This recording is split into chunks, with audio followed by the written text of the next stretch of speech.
good afternoon or good evening, and welcome back to the Landy Rover.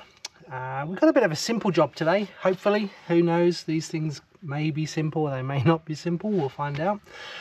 What I did was when I changed the bearing, I couldn't get any of these gaskets, tiny little pieces of paper. So I put the wheel flange back on without a gasket on there. Completely forgot about it. Then when I went for the test drive a few weeks ago, I ended up with oil coming out as everything warmed up. So super simple job.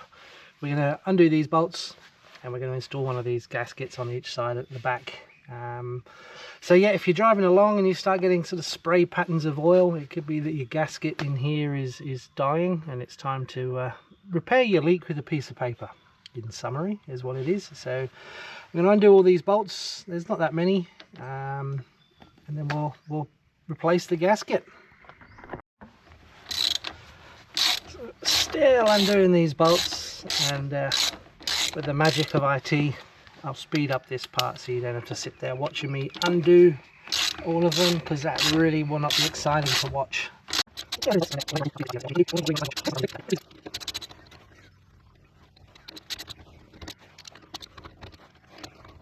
Yep, and then once they're undone, it's just a case of pulling them out. They're pretty long bolts. The thread on them's only at the end.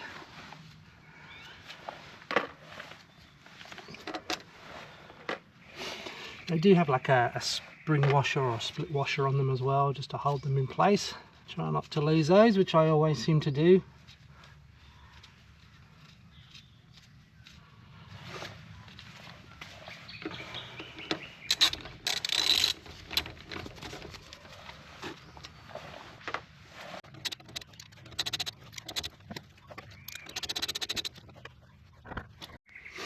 So I've undone these bolts, not the most exciting job, so we did skip the video of that one. Remove the dust cap, and under here we have a split pin. I haven't done it up because I knew I had to replace this washer or this gasket, and then there's this big old bolt under here. This is a 27mm, that seems to fit pretty well. I'll try a couple of others, but yeah, 27mm seems to work very well. So yeah, 27mm on this one, and we'll just give this a crack and we'll see if that comes undone. So now the cover's off and the pin's out, we're just going to get a 27mm socket onto this nut. It's not actually done up too tight, unlike the V-dub combi I have that needs a crazy amount of torque to hold it on. These are not on too tight.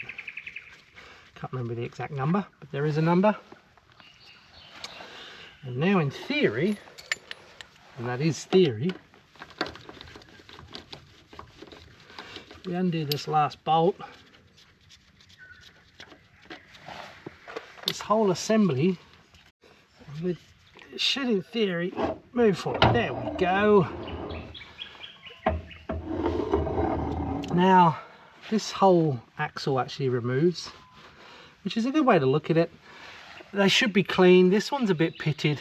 I think that's just where it sat in the field for 20 whatever years, didn't move. Tiny bit of pitting on there. When I started the restoration, I did change all the oil in the differentials. It seems to have, it's a bit cloudy if you can look at it. Perhaps that's a lot of this rust has come off that was on here. The axle's in pretty good stead though, since it's not in a bad shape. So we'll keep that. Hopefully we'll keep something of the vehicle that is original. And yeah, you'll see under here, this is the old gasket, so we'll replace this one. We'll just give that a bit of a clean up. So yeah, this comes out all the way. Great chance to inspect it. There's the splines that go into the differential that turn it all around. Super simple design, but very effective. These old mechanics that designed these things, yeah, they knew what they were doing.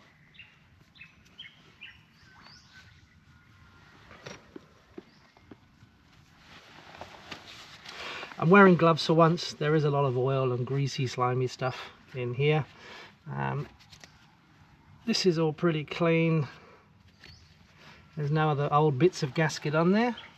So yeah, it is just a case of putting the new one on there. Now, does the writing go on the inside or does the writing go on the outside? Who knows? Who cares?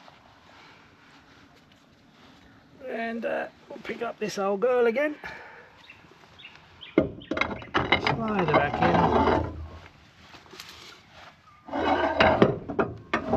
In theory, it engages in the differential. In theory, I'm just going to have to turn it around a few times just to get the holes to line up. I normally do that with the bolt. Whether that's the right thing to do or not, I don't know. But it actually gives it a nice bit of resistance anyway.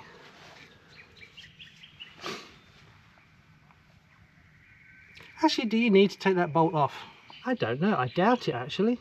I think that seemed to be quite a pointless thing to do.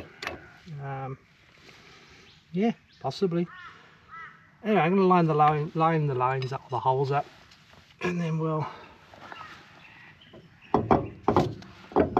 just shift this gasket round so the holes line up.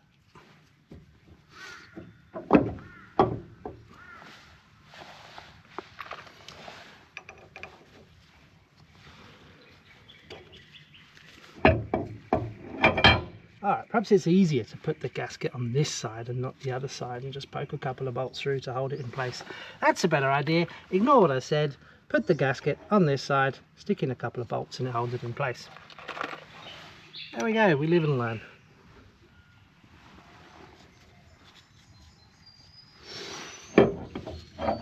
Just gotta get that shaft lined up so she goes all the way in.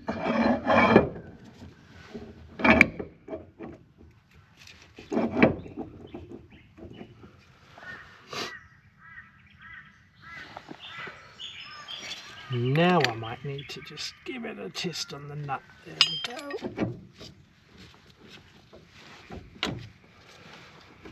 And in theory, if we do these up, it'll compress everything and we're done. So again, I'm going to fast forward this bit in the essence of being board rigid, and we'll tighten these up.